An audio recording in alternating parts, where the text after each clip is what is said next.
What's up? I'm Charlie. This is Do Not Talk. Talking about two things I'm not supposed to talk about: politics and religion. Talking to the people I'm not supposed to talk to, like those nasty J6'ers trying to overthrow the government. The government, them J6'ers. Don't put them on, Charlie. Don't talk to them, Charlie. I get that from my own Republican Party. Like, what are you high? Shut up. Nobody else is talking to them, so I'm going to. And by the way, you should be too. You should be looking to them for some inspiration, if nothing else. So when I found out about, I mean, I'm serious about that. Many of them were friends of mine who showed up at the Capitol building that January of 2020, and they were, or 2021, they were looking for making their voice to be heard, that something's wrong with this election. Do not certify this election. Vice President Mike Pence, do the right thing. Do not certify this election. He did the wrong thing. I'll edit this in post. But it just dawned on me I'm glad I checked. This is the wrong dad blame Mike. Ah. Okay. Hey, remember when we were kids and something didn't go right and the game was going wrong, or somebody cheated, or a call was bad or something? What do you always say? Do over. Okay, so I'm going to do over right now. Sorry about that. For everybody watching live right now, you're used to this. All right, here we go. Ryan ZINK, my guest on Do Not Talk in 5, 4, 3. Hello, my friend. I am Charlie Simons, your host here on Do Not Talk, talking to the people I'm not supposed to talk to and talking about things I'm not supposed to talk about, like those J6'ers who tried to overthrow the government just by showing up to the Capitol building. Some of them went inside the Capitol building, but that's because they were invited inside by police. I've seen the video, waving them in. Yeah, there were some bad people there too who were trying to stir up the crowd, breaking windows and so on. Those weren't my people. Those weren't the ones who want to make America great again.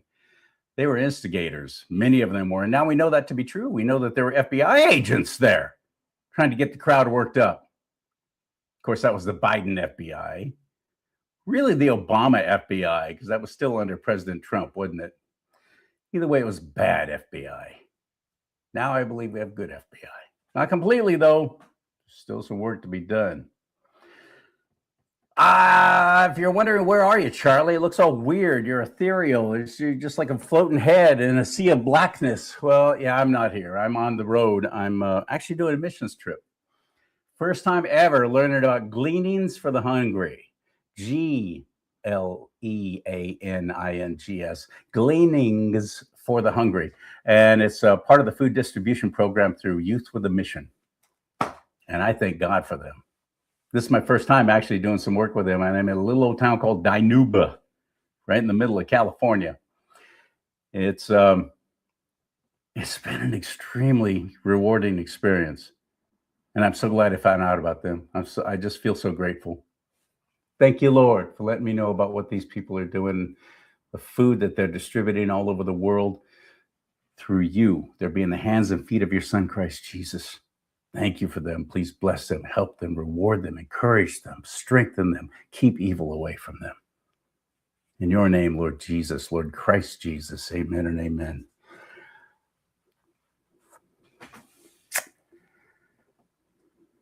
When you fed the least of these, you were feeding me, Jesus said. When I was hungry, you gave me something to eat. Lord, when did we give you something to eat? When were you hungry? You do this unto the least of these, you're doing it to me. That's what powers this place, Gleanings for the Hungry. You want to look them up? You want to be a part of it? They could use your help. Absolutely, financially and many other ways. But you know who else could use your help? The people who are stepping out and doing the right thing and the bold thing and running for office. Last night, my president, my awesome president, he took the stage. Now, even though I am here at the on the missions field, basically, I was able to, after my work and after dinner, watch the President's State of the Union address last night. It was fantastic. Did you see this part right here? Watch. Did you see this? Tell me you saw it.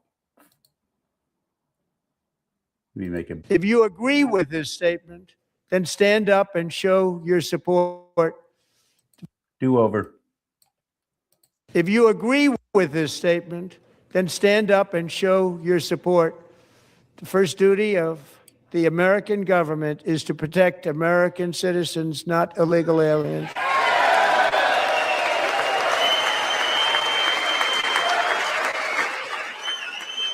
All the Republicans standing.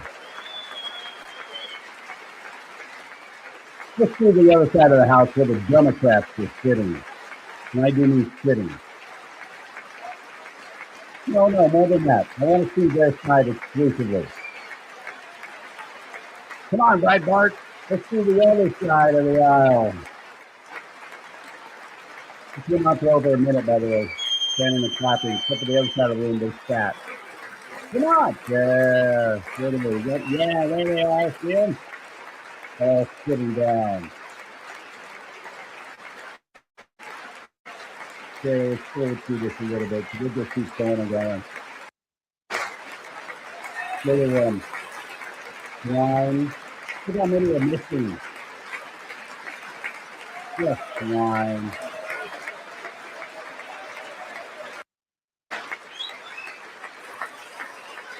Look at them. Pigs. Just sitting there. Lump. Isn't that a shame? You should be ashamed of yourself not standing up. You should be ashamed of yourself. There was it was Rashida Tlaib, it was Ilhan Omar, and it was the gaggle of shrews who were all screaming in the back through so much of the State of the Union speech, President Trump, screaming back there. Remember when Obama, probably the worst president this country's ever had, was president, did a State of the Union address, and he lied and just lied and lied. And finally, one of the congressmen shouted, "You lie." I wish I could remember his name. Remember how everyone freaked? How dare you? So disrespectful. But whenever there's a Republican or a conservative president up there, look what happens. Never forget Nancy Pelosi tearing up the speech. They're pigs. They're children. They're petulant children. I'm sick of them. And what I love the most about my president is that he hates the left too, obviously. I'm not going to play nice. And I have so many on my side all go, oh, we need to play nice. We need to reach out. There's a lot of Democrats who are disillusioned and we just need to be nice to them. So no. I'm going to be the one to remind them of what they did for us 4 years during the COVID shutdown, celebrating when the military tried to kick me out, celebrating when people were getting fired because they wouldn't take that shot, celebrating when Charlie Kirk got assassinated. And now I'm supposed to play nice? No, you're done. You had your time and you proved yourselves to be exactly who you are. And President Trump called them out last night beautifully. That was brilliant. I respect and admire anybody who's running for office right now. I'm telling you, it's hard. It's hard, especially when you're fighting against your own Republican Party, for those on the right. And I'm seeing it now here in California with the governor's race coming up, and I've become good friends, and I support so many of the people who are running for office here in the state of California, and my own party, ignoring them because they're grassroots. See, they don't like that. They want establishment. They want Mitt Romneys. They want John McCain's everywhere. Not me. I'm not going to quit being a Republican. And I'm also not going to quit trying to run out rhinos. Yeah, that's what I do. So I want you to meet a guy who's running for Congress. He's out of Texas. Texas?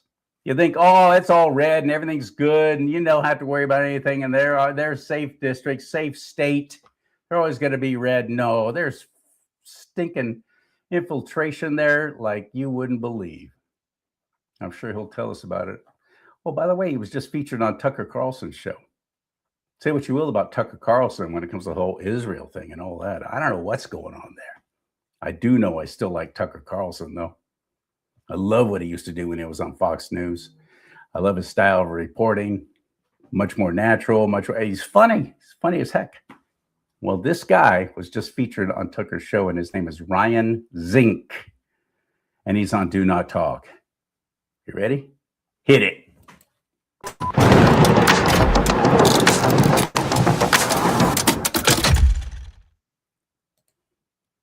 That's pretty cool there, Bubba. You're on Tucker Carlson's show. I got to watch some of it, even though I'm out here on the mission field, which is a lot of fun. Welcome to the show. How are you?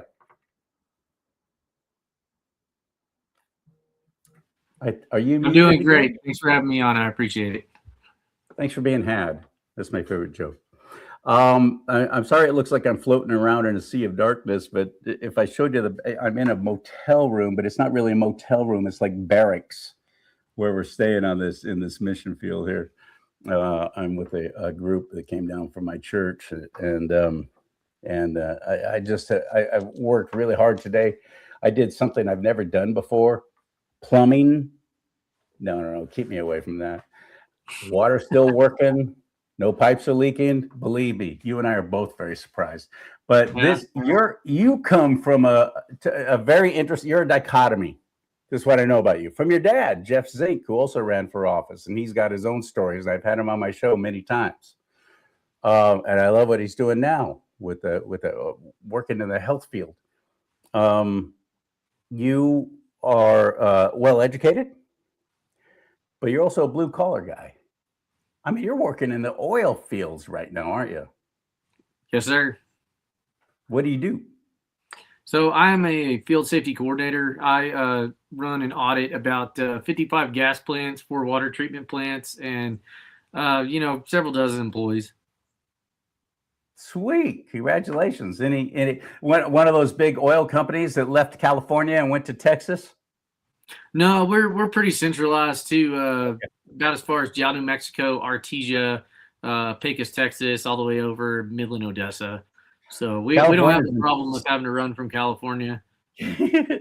California's in serious trouble. That clown that some people call the Governor Hairdo.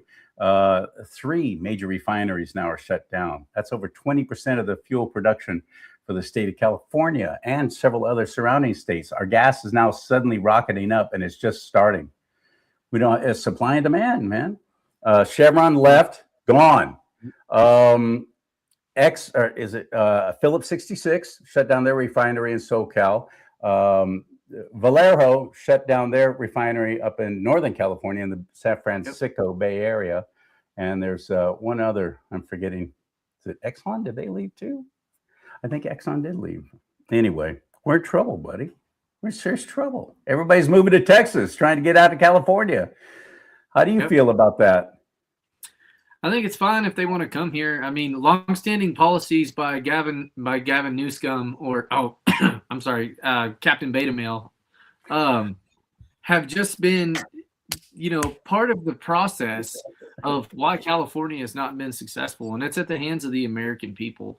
I appreciate that oil and gas companies are trying to come to Texas. I appreciate that media companies and banking and all that, but leave the state that you came from where you came from, and come to Texas and learn our values and learn to appreciate, the way that we do things here. There's a reason why Texas is great. It's because up until about this point, it's really been untouched by Washington, D.C. or Austin, Texas politics or California politics. So that's one of the things that I see about it. We seem to have, we as in collectively California, I am not of this mindset, but when I say we, I'm a fellow Californian, and we take our stupid ass politics with us. We'll move to Idaho to get away from what we have destroyed, and then we'll keep voting the way we did that got us destroyed. It's weird. It's like they have no sense of self-realization that, hey, perhaps I did this to my own state. It's the strangest thing. So how long have you been working in the oil business? Oh, man. I mean, off and on since I was like 16. I started my first oil and gas jobs, working on summer projects, things like that, just to get extra money. There was a lot of odds and ends, weird jobs, painting poles, digging holes, that kind of thing, things that rhyme. Good point. On January 6th, 2021, you were standing outside of the Capitol building. You first went to President Trump's speech, right? Well, I tried to. I couldn't get in because I had all of my media gear with me. They wouldn't let you in? No, Secret Service was they're pretty uptight that day about where they were going to put allow people to go in with a backpack. So, just for the record, I was working for my dad, working on his congressional campaign. I went to school for media strategy, public relations, and I was actually a sports broadcaster for a little bit. I would cover Big 12 football games down on the field, basketball games, track meets, all that kind of stuff. And so I was used to riling people up, getting a story, getting things going, and I got hit by a drunk driver. And I had to stop work, drop out of school. And so I was helping my dad with his congressional run. We were at J6. So I had my camera, SD cards, my A-frame stands, just everything that I would need to, get some good B-roll footage, get some stuff together. And when we got up to, past the Washington Monument in Freedom Plaza, it just turned into this it was a really weird moment actually, because the Secret Service announced, they're like, hey, we're not allowing any more bags in here. And there were people throwing backpacks in trees and planting them in bushes. And the Secret Service was cutting them down with poles. And it was, I don't know, it was really interesting. Interesting, because people didn't want to throw them away and they didn't want to lose their place in line by taking it back to their vehicle, which meant that's exactly what it was. 23 miles away. I'll bet, because I have friends who were there. It was bedlam. There were millions. There were over 1 million people just to hear President Trump and to be there at a lot of them didn't even make it to the Capitol building to let their voices be heard peacefully and patriotically, as President Trump said. So you didn't get to hear him speak. You didn't get to go inside. Did you hang out and try and listen a little bit, or just go, forget it, I'm going to go to the Capitol building? So we decided that we were going to go eat lunch, and it's so ironic now because the building that we ate lunch in front of, I would get to know very, very well. 333 Constitution Avenue, the E. Barrett Prettyman Jackson Courthouse, was where I had lunch that day. So a little bit of foreshadowing, I guess, with everything that was going on. And then we made our way down to the Capitol. Dad had an interview with the Epic Times, I think at 12:30, sometime around there. And so, yeah, it didn't hear any of President Trump's speech, really. It was just mostly stuff over a bullhorn, or maybe people occasionally passing by if they had a speaker clipped to their backpack or something like that. So, yeah. And then?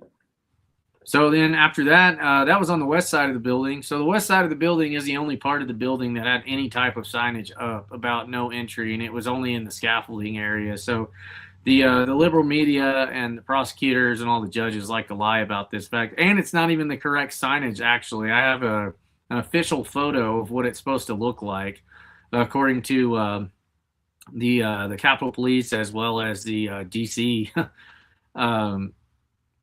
The DC area, the actual legal posting that it's supposed to be, was never anywhere around the building. So they absolutely entrapped everyone by not having that up. So the second that we finished that interview, we're both I'm still hurt at the time, and Dad's not in the best of shape. The Lord had recently just healed him.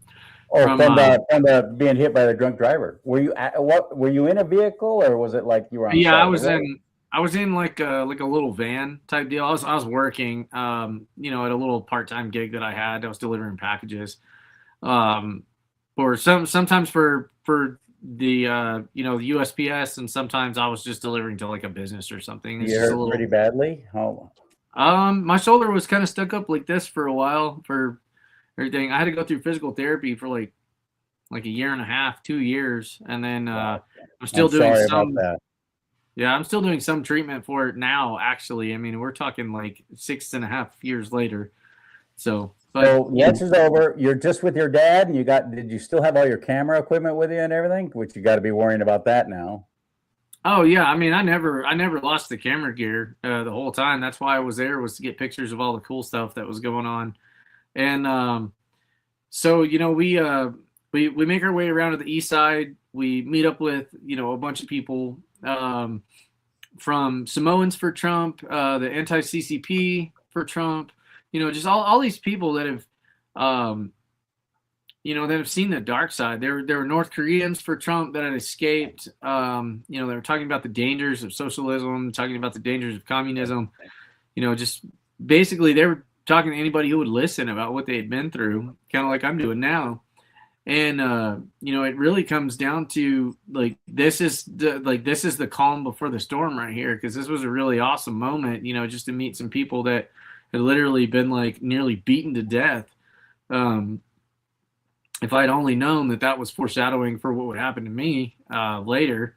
But after this, we made our way over. We were kind of standing on top of where the visitor center is, and there was a guy that I would later identify as Bill Dunphy, who was talking to a United States Capitol police officer, and they were going back and forth on a bullhorn, and the Capitol Police kept saying, hey, we know that you guys have permits to be in this area.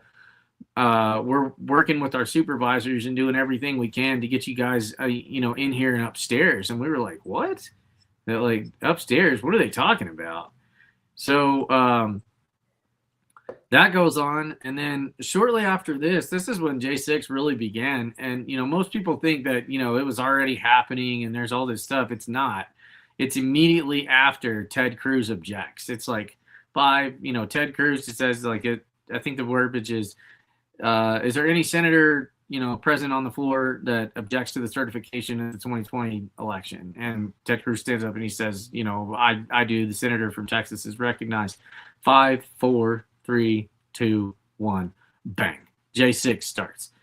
And it is incredible to see, looking back. So the federal government has this huge camera that looks down over the Capitol. It's 400 feet in the air on the east side. And to our left, before all this is going on, there's some pushing and shoving going on over there. We could see police, Capitol Police bringing barricades up to the front, but we couldn't tell what was going on over there. I mean, if it's just 1 or 2 people, that's whatever. That's a them deal. It's not a whole crowd thing that's going on. Yeah. So they bring that out. I try to get some pictures. The DOJ would later use that against me because they were saying that I was actively involved in trying to photograph and promote that violence. I couldn't even see it. There's 200 or 300 people in between me and where that was. How would you be promoting the violence when you weren't even live? You're shooting pictures on a camera. Well, they were saying that because of what I was saying, on Facebook, saying because after everything opened up, I was like, man, this is crazy. We have a an actual protest going on. There's people out here. We knocked down the gates. We're talking. They're gonna hear us today. And I started posting things we're storming the Capitol. This is crazy. I've never been around anything like this. This is a freedom of speech area. This is not, just your normal run of the mill day at that point. And right. There's a police officer that later testified against me. He starts waving with both hands at this moment that, all the barricades get opened up. And he starts waving and he's yelling come on, come on. Well, at this point, there's 300 or 400 people that are on the right side of the building that are already inside of this little area. And we still don't go through anything. And we're just kind of hanging out for a second. And we're like, what is going on? This is nuts. And then, we start making our.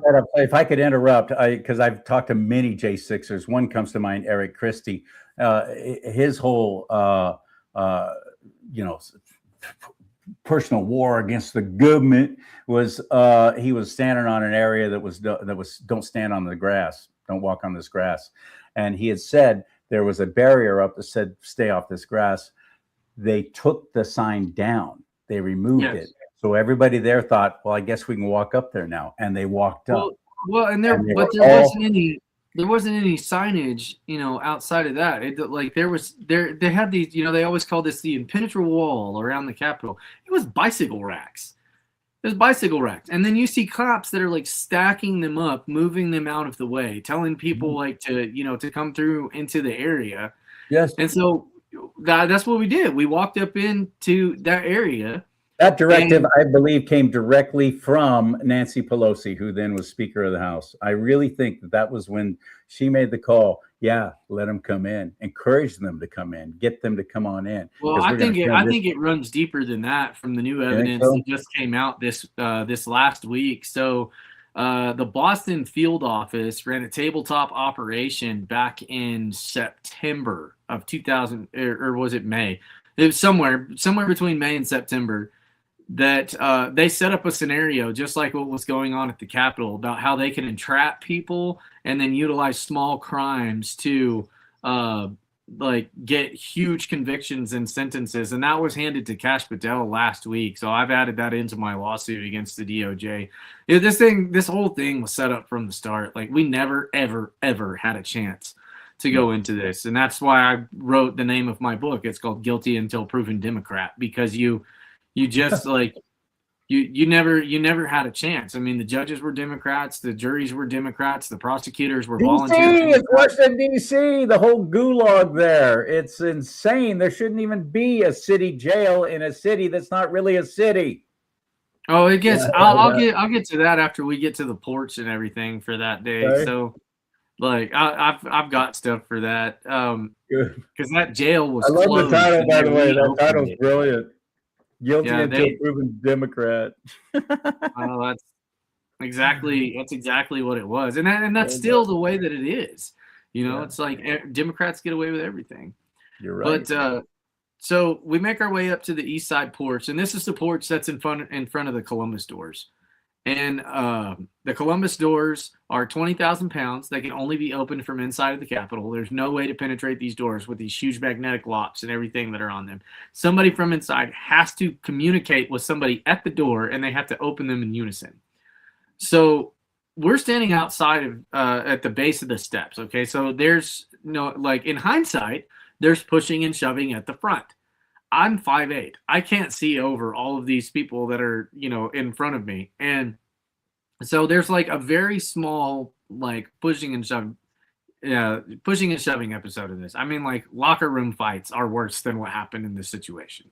Really? So eventually there's a cop that he comes down from the left side of the stairs and he opens everything up. And all of the cops, they turn around and they go stand in front of the Columbus doors. At this point. So the Columbus doors, they're still closed. They're 20,000 pounds each. They're locked from the inside. And everyone starts making their way up. And I was like, well, this is going to be some great footage. And my dad starts walking up the stairs. I'm like, oh, okay, well, I guess they opened everything up. We can go up here. So then at this point, this is when everything starts to take a turn for the day. The first entry into the United States Capitol was Hunter Allen Empke. It's at 2:04 p.m. is the time now. And he jumps up on a ledge and starts punching and kicking out windows at the Capitol. So the Capitol Police, they come at him with a riot shield. They knock him off the ledge, take him into custody. I don't see an issue with that. I don't. No, so me neither. A whole bunch of people that were all dressed very similar. None of these people were arrested. I checked. It's 5 years later, still haven't been arrested or identified. So all these people, they start screaming at these police officers. There's like 7 of them up there, 8 of them, 9. I'm not even really sure how many at this point, going back through the videos. But they start screaming at them. They're like, hey, we're going to kill you. You're not taking him. He's one of us. You guys are traitors. They start yelling all this like dumb crap at them. And so I speak up and I'm like, hey, leave him alone. The police are just doing their job. He's breaking the law. That's not why we came here. They start talking crap back. And then I said, I'd say again, like, he's breaking the law. It's not why we came here. And so at this point, this is when I meet one of the biggest liars on Capitol Hill. His name's Captain Benjamin Fluke. And I will always say and call everyone out by name that is a pathetic, pathological liar. And I asked this man, this police officer in uniform, how me and my father could help him. And instead of asking me, saying, you're not supposed to be here, you guys need to leave, you guys do this, he tells me to stay on the porch and take pictures of people that attack them. So I do. That's what I do. I stay up there. I start taking pictures. I'm going around. I'm thinking, all right, this is crazy. Like, he's saying, they're going to attack people. I feel like at this point that I'm assisting Capitol Police in something because it's obvious to me that the people to my left are not Trump supporters. They're not. So at this point, I started taking pictures. I'm listening to a guy's radio that he's got, one of the other police officers. He was never identified. The government refused to identify him, even though despite the fact that we presented them with pictures of him. And this guy's giving me all kinds of information. He's telling me, he's like, yo, there's people have entered on the west side. And so I'm posting all this to Facebook. I'm like, people have, the Capitol's been breached. People have entered the building. And I'm like, man, this is crazy. So there's a couple of things in that I misspoke about because I guess we misunderstood in the heat of the moment. I posted like there's a fire inside, just like, all the information that we had at the time. I'm just posting. That's how it happens in these kind of situations. And at this point is when things like really switched, because I'm no longer like speaking out, saying like the stuff that I was saying like in the comment in the free area, because now I'm working with Capitol Police. Like this portion of things has gotten a little crazy at that point, and this police officer has asked me to help and assist them, so I did. And then at this point, this is the part of the day where Ashley Babbitt is murdered. We hear the shots from inside as Michael Byrd murders Ashley Babbitt, an unarmed woman, by shooting her in the neck. And the Capitol Police officer that we were walking around free, by the way. Yeah. I mean, it's. I think we've been on the porch maybe 28 minutes, 32, 34 minutes at this time, somewhere around there when we hear the shots. I don't actually know the exact time of when like we heard the noise from inside. All that noise and screaming and yelling and hollering and radios and flashbang grenades and everything, you heard that gunshot. Yeah, we heard it. We heard it on the East Porch. Wow. Yep, sure did. That was a sad thing. You've seen the video, I'm sure. Two crap Howard. All he did was you never even see his face. You just see a gun come out, and then all of a sudden just fires. Yeah. I'm like, what was that? Who was that? What just happened? Why was she shot? What was she doing? Yeah. She wouldn't. What was she doing? How come? I would have lost my mind if I would have stood there and seen that. Well, and at the other side of the Capitol, on the west side too, this is pretty near the time that Lila Morris is beating a woman to death. On that side, she's a Metro officer, and so multiple j6'ers died that day. Kevin Greason, Roseanne Boylan was the woman that was beaten to death by Lila Morris. She literally beat her until she quit breathing with a nightstick. So there's for those of you that haven't ever heard that story, during the autopsy, they said that this woman died from an overdose, which was a complete and total fabrication and a lie. I know, I've seen the autopsy reports myself and talked to the families. So I had multiple witnesses. Tommy Tatum was one of those. He witnessed this woman being beat to death until she stopped moving. Well, like even while she's on the ground, Lila Morris is still hitting her in the head with a nightstick. No police force across the country is trained to do that, by the way. So going back to the Ashley Babbitt time. So at this time, the Capitol Police, they think that there's a shooter in the building, and they think that it's on the floor below us. So I now have this on video. I didn't have this at my trial, but I now have this part of the day when the Capitol Police that were on the porch separate me and my father from the rest of the people that are rowdy protesters. And they move us behind their police line into the corner. And I'm, still doing my thing. I'm taking pictures and videos. Alex Jones shows up on that side shortly after this. And then this is the time of the day when Muriel Bowser sets that there's going to be a curfew. The police officers that we've been working with come over and they say, hey, it's probably a good idea for you guys to leave. Muriel Bowser has just said that there's going to be a curfew in place for tonight. The police that are coming to the Capitol are not going to be friendly. It's probably a good idea for you guys to get out of here. So we shake hands. Capitol Police officer is telling you this. Yes. Wow. So at this point, we decide to leave. Just before we're leaving, there's an injured Capitol Police officer that comes out. He's covered in mace. And I thought that I had regular water left in my backpack. And so I'm like, hey, we need to get him some water. The guy next to me had some water. He gave it to him so he could rinse his eyes out. And like I said, my dad worked in the medical field for a long time. So he offered to give this guy some help, and he declined, which that's fine. And then we start leaving, and I tell my dad, I'm like, hey, I want to jump up on this pillar real quick. Can you help me up here? Because I want to zoom in with my lens and see what's going on inside the building. And so after that happened, this is the first time that I actually saw somebody like shoving a police officer, like actually getting into it with them, because I hadn't seen the other 2 times, that the prosecutor bring up with, their, Eagle Vision cameras So and you're all their shooting, stuff. yeah. Oh yeah. You're shooting through a window into the Capitol building. Is where you're. Well, I'm shooting. looking through the now open Columbus doors that are 20,000 pounds that are Oh, standing. we forgot completely about that wide part. open. The big 20,000-pound doors. They finally opened those, did they? Yeah, they opened them up, and people were going in and out Come of on the in, building and being everybody. shoved inside of the building. So that's when I leaned down, I tell my dad, I was like, we got to leave right now. I was like, this is getting out of control. We You make never our went way inside, around. by the way. No, I never went inside. So we Remember leave. that. Yeah, we leave after fulfilling the duty of what I was tasked with by, Officer Benjamin Fluke. And we make our way back around to the left side of the building, and then we get over to the west side, and we can actually see just like how many people are there. And, the prosecutor's like, oh, well, they were going around the other side to join in the activities to see what they could do. We were headed to the metro.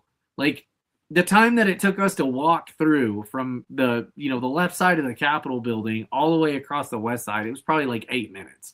But this is when I saw something that I still can't explain to this day. I saw people changing out of Trump gear and into uniforms that all matched.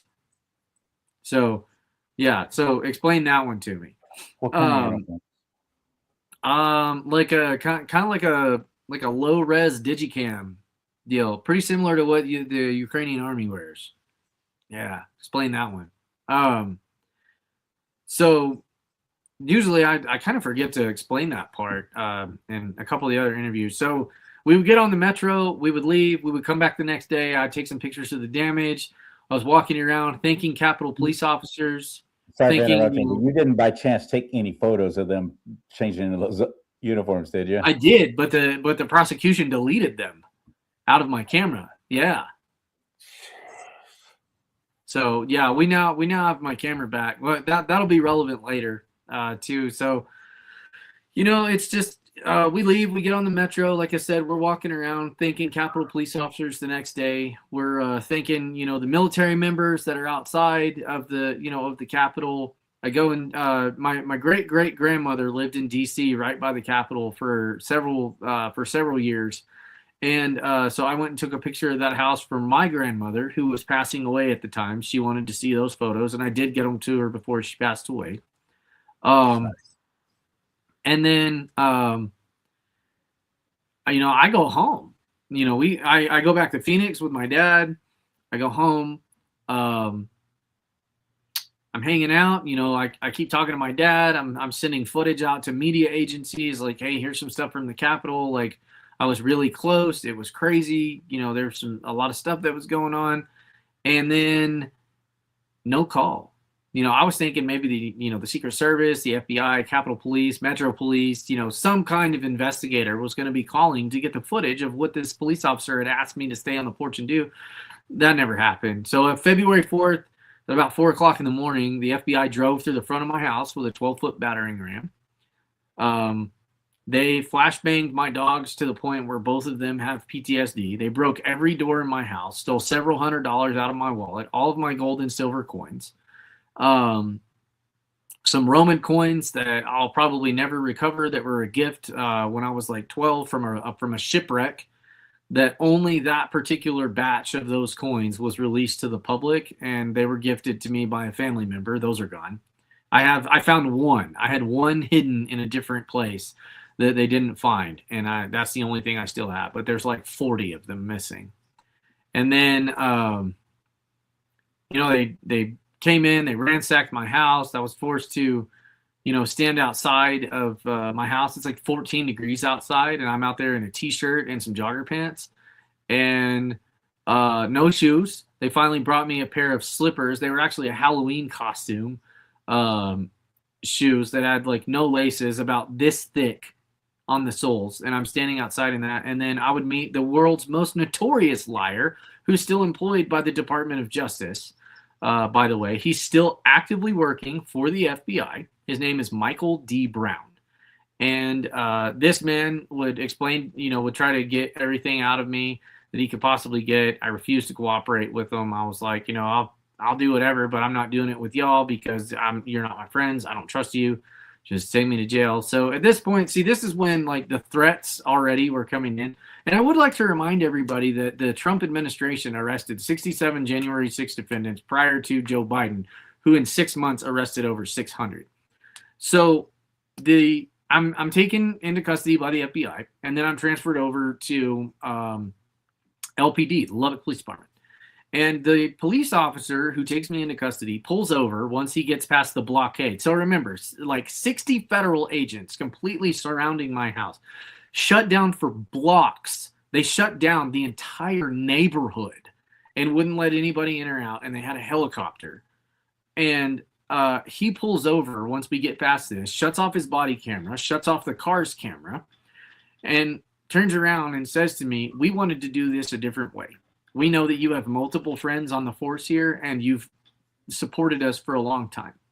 And to what he's referring to is that sometimes, on several occasions, police officers would text me and be like, "I'm on a sting. I'm hungry. I need somebody to come over here that looks like a college kid and like drop something or whatever." And I would take these guys like dip or food or whatever because they're my friends.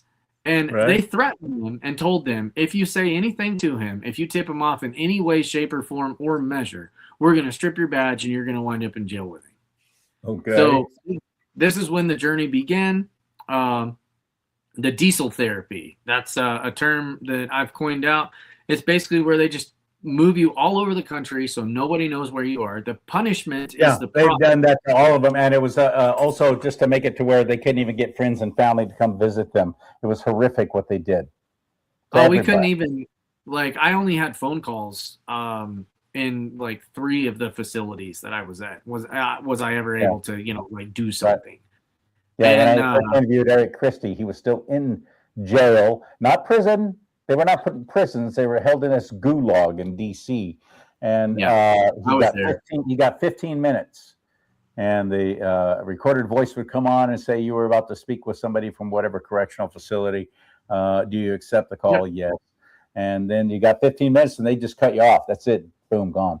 That's all he could do. So many of them lost everything. They freaking lost everything. They maybe didn't have family like you did that was supportive. They lost their homes. They lost everything. Their jobs. We lost a lot too. I'll get to that part too, because I do consider myself one of the luckier J6'ers, but it was definitely a trying time. So So the police are saying, "Yeah, we like you. We know of your support of law enforcement. Sorry we did it this way. Sorry we traumatized your dogs and kicked in your doors with a frickin' battery ram." What time was it, by the way? It was like 4 a.m. They say the raid happened. They always do that crap. They love to do early morning stuff like they did to Roger Stone and Paul Manafort. It was dark outside. They say that the raid happened before, after 6. No, it didn't. They love to do that. They want to try and catch you looking your worst. I'm sick of this. This makes me so ill. I'm sorry, Ryan. I'm sorry for interrupting. Go ahead on, buddy. So I spent a short amount of time at the Lubbock County Detention Center, and everything was fine there except for this one lesbian chick who was always in a bad mood, throwing stuff and putting people in isolation. I knew multiple of these, officers that worked up there as well. And, they would come and check on me and everything was fine. And, Lubbock County is a mix of things. But after this, I would go to Eden, Texas, where I would, excuse me, real quick. I would get an impromptu, interrogation by one of the staff members there who was trying to play, like Captain Save America, completely violated my constitutional rights. You were there to overthrow the government. You were being subversive. You were doing this. You were doing that, trying to get you to admit to anything. You're either going to sing or compose, as they say. They'll grill you until you finally confess something just to get them to shut up and stop it because they've worn you down so hard. Were they doing that to you? Yeah, I mean, they tried everything that they could at this facility, but I wasn't there long enough to have to deal with it. But he's in the lawsuit, so we'll see him try to wiggle his way out of that one. And then after this, I would fly on Conair, not once but twice. I would fly into I would go to the sorting facility just outside of Oklahoma City. And then I would fly again out to either Jersey, Pennsylvania, somewhere over there. And then we would get into a van where we would drive for hours with no break, no bathroom break, no anything. The officers that actually had us in that van got pulled over for speeding like 20 miles an hour over the speed limit. They would stop and go relieve themselves, and we were stuck inside of the van the entire time. Getting to DC was a completely different feeling. You could tell as soon as you by the way. Now you're still in Texas when this is going on, right? No, that's in Pennsylvania. Somewhere. Pennsylvania. I don't actually know where we landed. I don't know what that airport was that we landed at, that they took us into custody to drive us over. So it was Jersey, Pennsylvania, somewhere within like all prisoners this way, or was it just because you were there supporting President Trump? I think it was because of the fact that I'm a white Christian male whose father was a Republican politician working on the audits and helping Abe Hamadeh and Kari Lake get their elections over the line in Arizona. That's the reason I think that I was arrested, not because of what I did, because I didn't do anything. Like to make your dad look bad. No, you did not. Yeah, but it was. That's why I asked. Did you ever go into the building? No, you did not. You never did. Did you ever go walk on any sign, stand anywhere that said no trespassing, don't walk on the grass or whatever? No, you did not. You weren't even in there hearing President Trump's speech. You were just at the Capitol building. You were on the west side, you said, or east side? The east side. East side, okay. This is horrible. So they get you to Pennsylvania. They're sending you back to DC, aren't they? Yeah. So so we go on that long road trip, and then I get to DC, and this is when everything just turned just drastically. So the first thing that I get handed when I get to the DC jail and intake is a moldy sandwich and a bag of water. And a bag of water, not a bottle. Yeah, that was how they did it on the intake side of things. So then I would go through intake, and no one on the intake side was from the United States. They were basically like all Somalians, and they were very rude. They would punish you for asking questions. I have scars on my wrists from how tight they put the handcuffs on me, to where blood, poured out from my skin over how tight that they put them on me. And then I would be taken upstairs to the first pod to C2B, and I would be placed into a cell that had a 1/4 inch of urine and feces all over the floor. Not mine, someone else's. No running water. I was in this cell for days. Okay. And I got an attorney call. My attorney asked to see the conditions that I was in, and they immediately moved me all the way to the end of the block to an empty cell that was down there instead of that one. And obviously I got somebody in trouble, because at this point, this is when every single meal, if I got one, if there was anything inside of the container that I received, was covered in bleach or some kind of cleaner that came from the kitchen. Sometimes it was liquid, sometimes it was powder formed.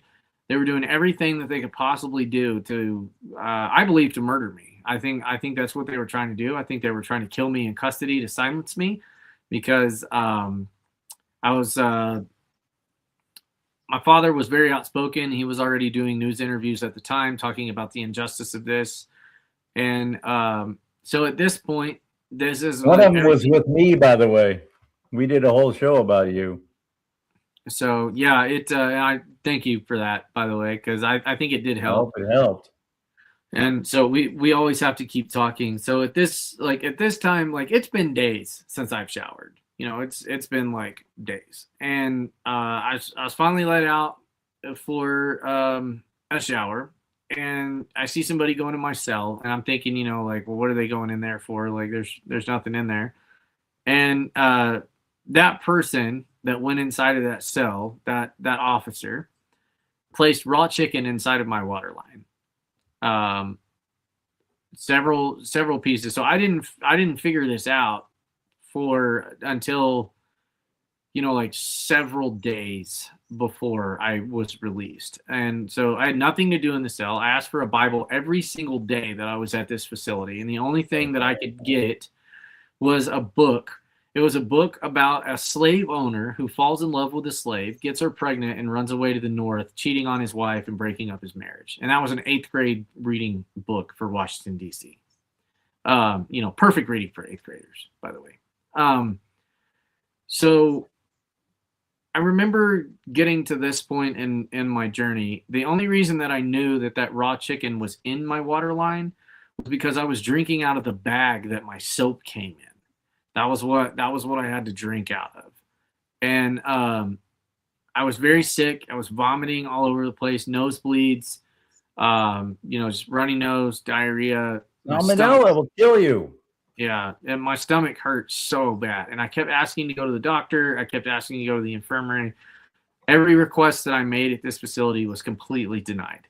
Not one time did they ever do anything for me constitutionally that would have allowed me to either file, some kind of grievance or to get medical care. So I went into this facility at about 180 pounds and I came out at about 130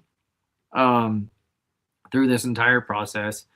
And I remember looking out over the cemetery after I saw the little pieces of chicken inside of my water line. And I remember thinking to myself, like, what did I do to deserve this? Like, I'm going to die in here. And I would look out over that cemetery where people would walk their dogs. And I would think to myself, like, are they just going to bury me in there? And my family's never even going to know, like, what happened or where I am. And then my dad, I got an attorney call. And when I say an attorney call, I mean, they hand you a blue receiver phone that's hooked to an iPhone. And there's a woman, she was a Chinese woman, that was standing there taking notes of everything that I said. Everything that I said. This is supposed to be a private attorney call. And I didn't get I didn't get that privacy. I was completely denied the constitutional application of that. And so at this point, I tell my dad, I'm like, you have to get me out of here. They're going to kill me. This is very real. This is not something to joke around with. They're going to kill me. And hang on. We had a problem here on this end.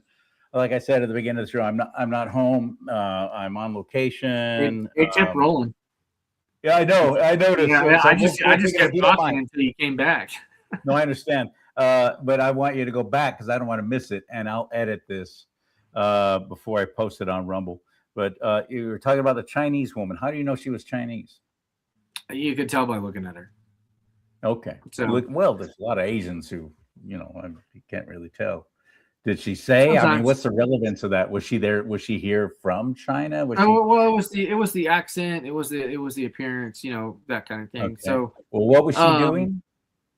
She was writing down everything that I was saying to my attorney, literally word for word. She was writing it down.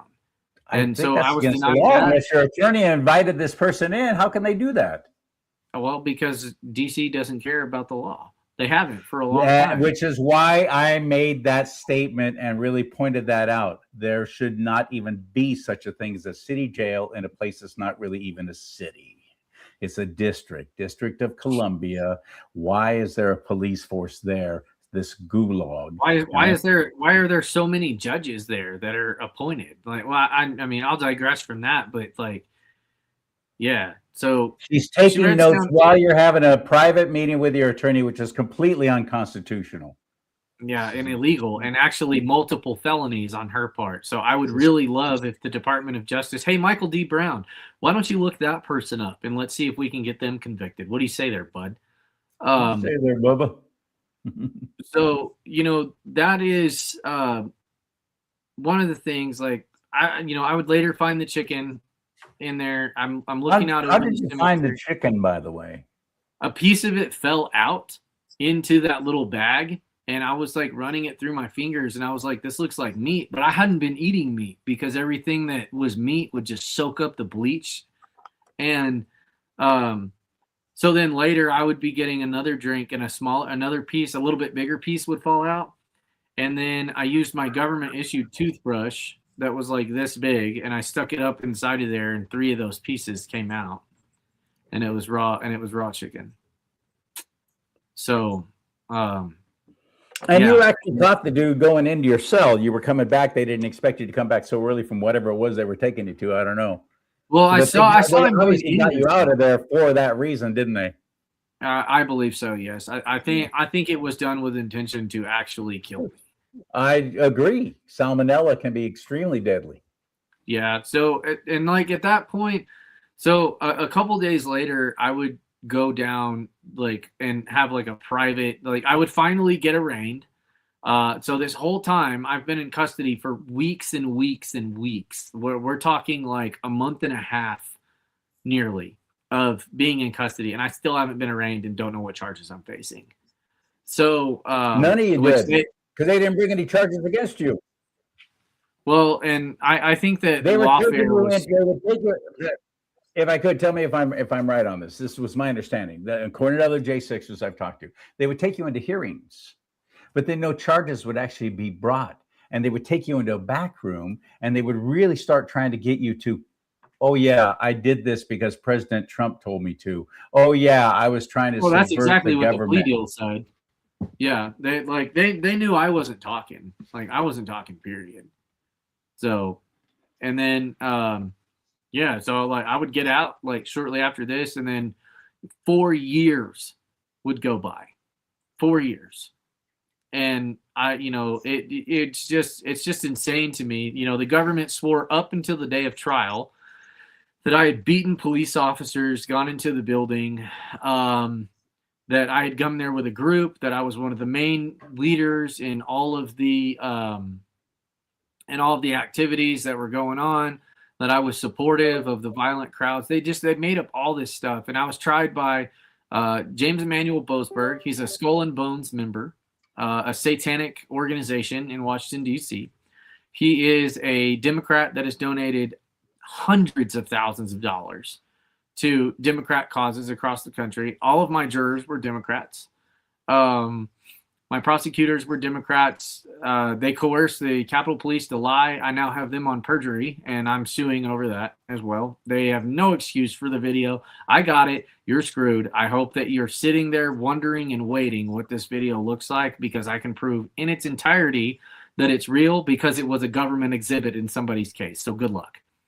And, it just amazes me that I went through all of this. I was convicted in September of 2023 of a felony and 2 misdemeanors. After it was, multiple felonies, they were trying to give me decades and decades in prison.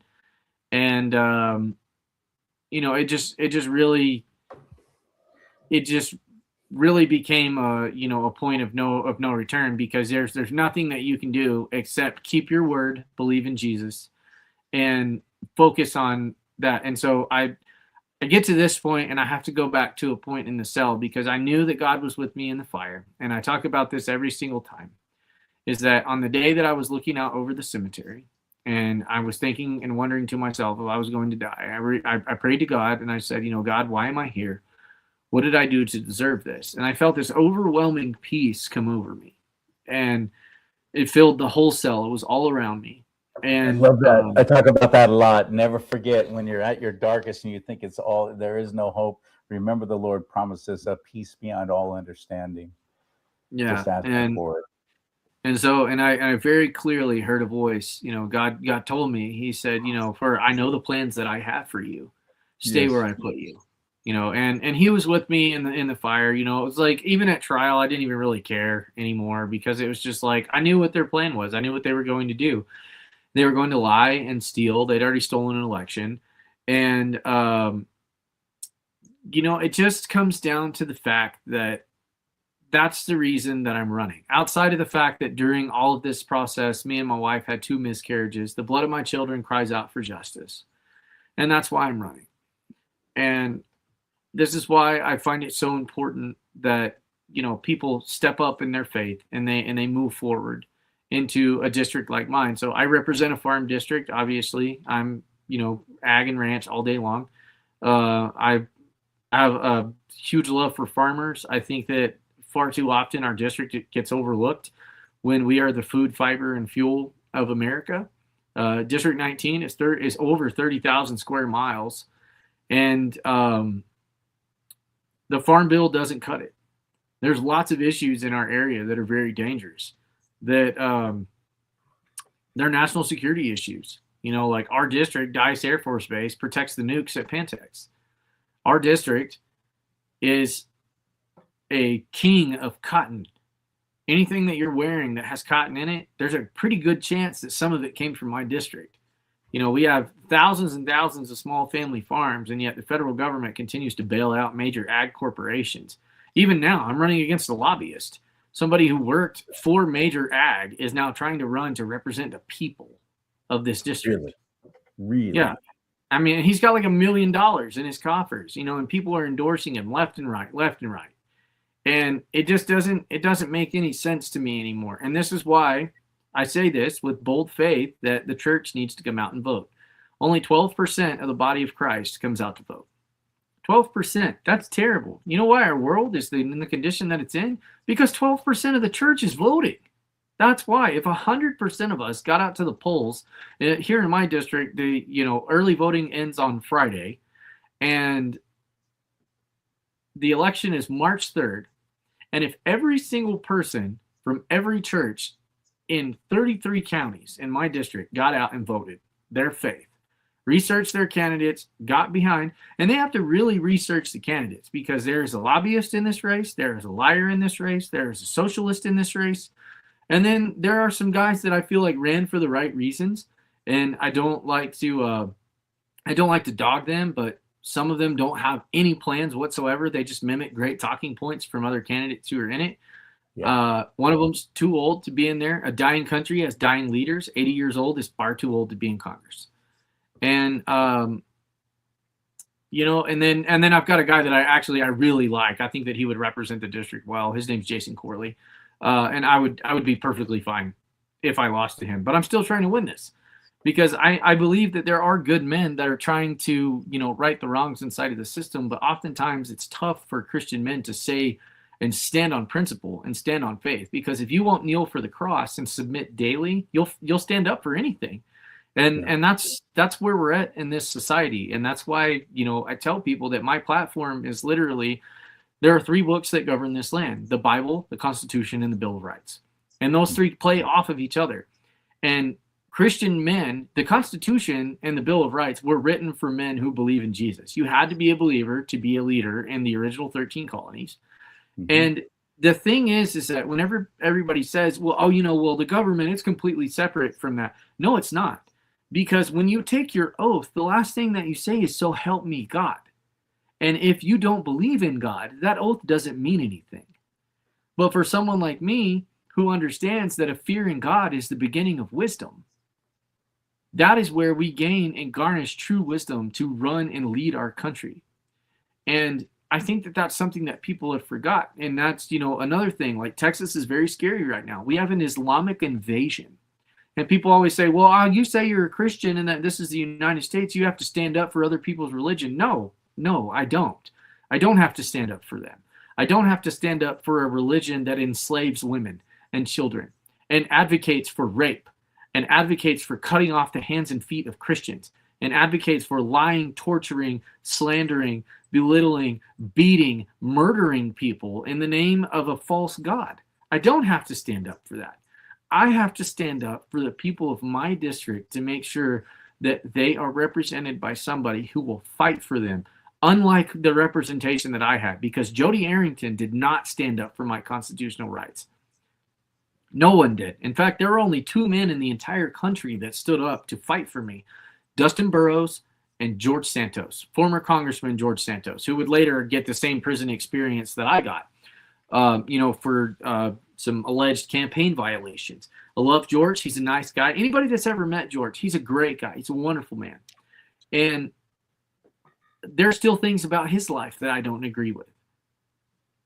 And this is, this is the point of our country, where we're looking at the new threats that are coming in, that I know are going to be.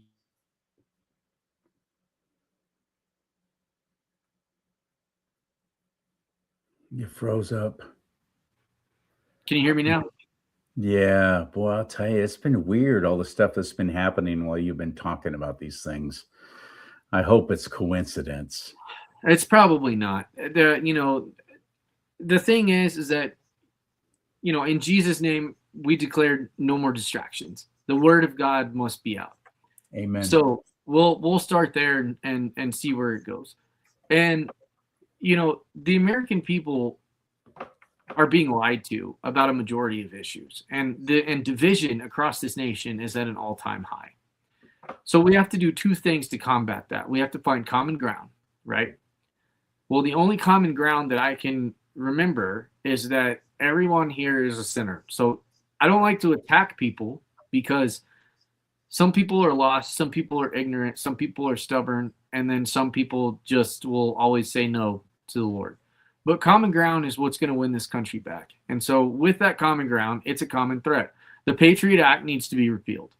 It is the one document that the United States made an absolute mistake on 9/11. The Congress would pass this act, and it allows you to be categorized into terrorism levels. So for me, I was a white Christian nationalist, and I'll claim that all day long. I will serve Jesus, and I will stand up for the Constitution and the Bill of Rights and a small form of government every single day, all day long, no questions asked. I will stand up for the Second Amendment. I'll stand up for the First Amendment. Every single one of those constitutional applications were not given to us by There's been no problems with the Wi-Fi where I'm serving on this missions trip. I've had no problems. That's why I said yes to having Ryan on when I could get him on, because he works during the day. He works every day. He works hard. He's staying up very late where he is Central Time right now, just to be on the, on the air with me here on the West Coast. I've had no problems with this Wi-Fi here. It's been great. All of a sudden, all these troubles while we're talking about all these things. It just probably seems where so you creepy are. and weird, and not an accident. So I hope I'm wrong. well, I hope he comes back right now, but I will say to everyone who's still watching, if you're in his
did it come back?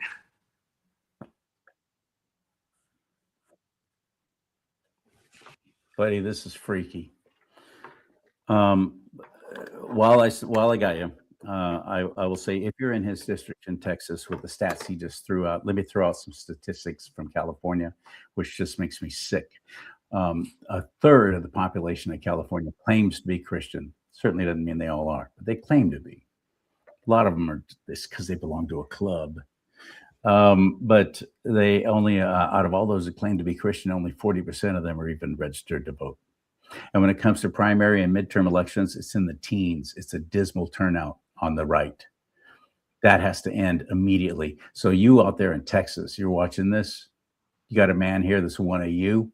He understands what you need.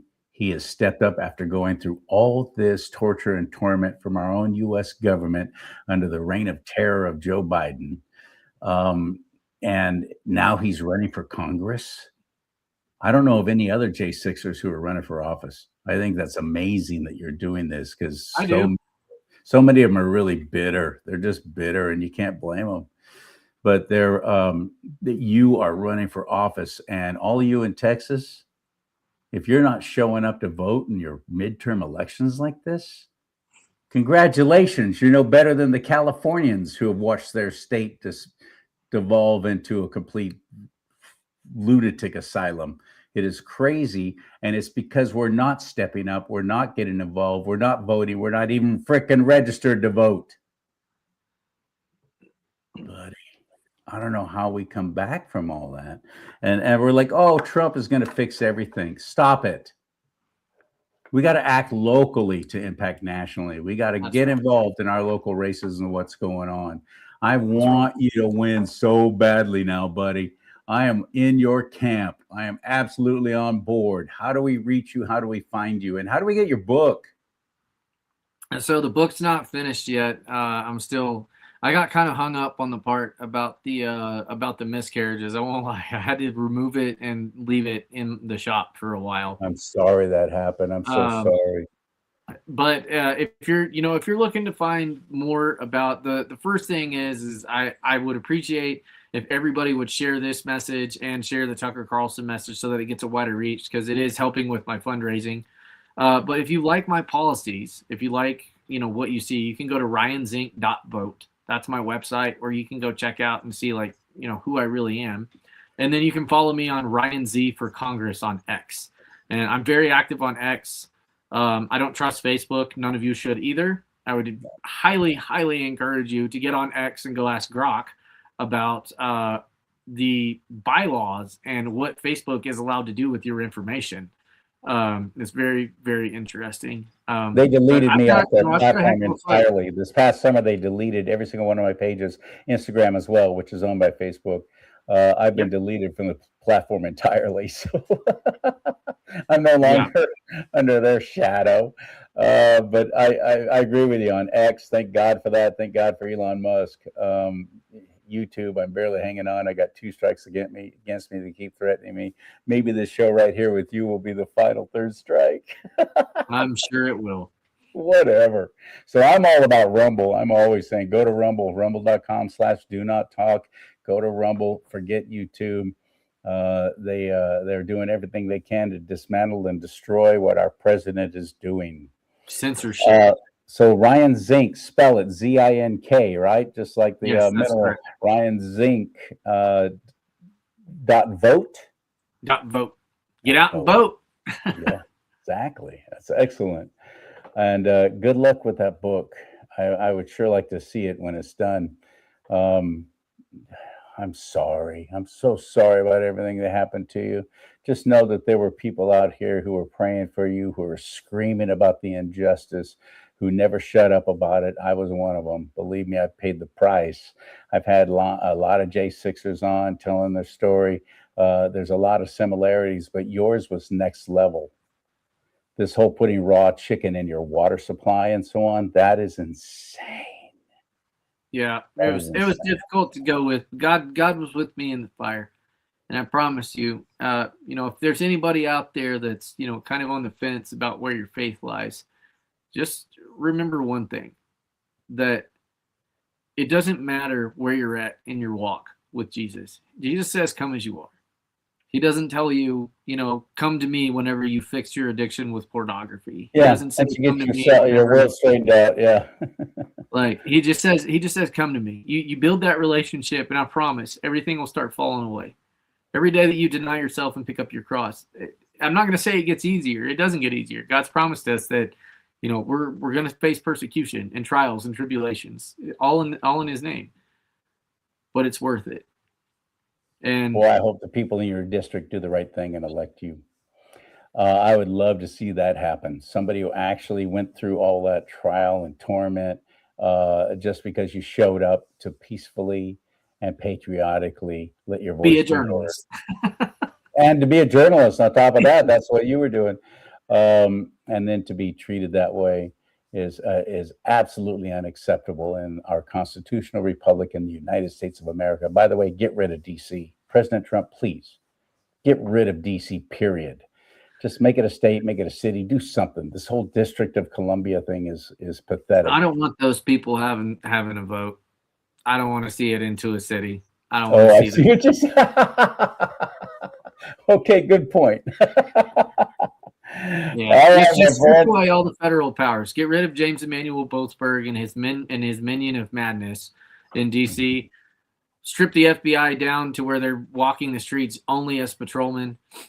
Arrest everybody that was involved with the cover-up of Epstein Island in January 6th, amongst other crimes, and give the power back to the people. The power needs to go back to the states. That's what I'm fighting And if for. you're discouraged, like many of my friends are, saying, I'm so discouraged, I'm not seeing any arrests, I'm not seeing anything happen, people aren't being brought up on charges. Well, look what happened with James Comey. Look what happened with Letitia James. There's still very wicked people in tremendous positions of power as judges who were appointed. And We they all are. face judgment. It's coming in this life or the next. We got to get rid of those, and we really can't impeach them until we get a good majority in the House and the Senate. So it is imperative that we show up this year to vote. And in California, show up for the primaries, because that's where the elections are won and lost, in the primaries here in California. I don't know about Texas, but that's happening in June, the first Tuesday of June. We need you. We need you registered to vote. We need you showing up. Absolutely. Man. All right, my friend. Keep in touch, please. I will. Thank you for having me on tonight. I appreciate it. All right, brother. Anytime. And you want to support this show, you can do that through charliesimons.com, CharlieSimons.com. I got a merchandise store there. You can buy some of the merchandise. That helps. You can actually give. If you can make some contributions, please do. There's several ways on my website there, including Give, Send, Go. Thank God for them. Venmo, PayPal. There's several different ways to support and help. I really need it, especially after this mission trip. This is the only show I'm doing this week, was with Ryan. And I'm on location, and thank you to the Gleanings for the Hungry. That's the nonprofit that's feeding the hungry in the world, doing such an amazing job all through Youth with a Mission. YWAM. You might be familiar with YWAM. That's what they're called. May God bless you and keep you. May God bless America. But most importantly, America, bless God.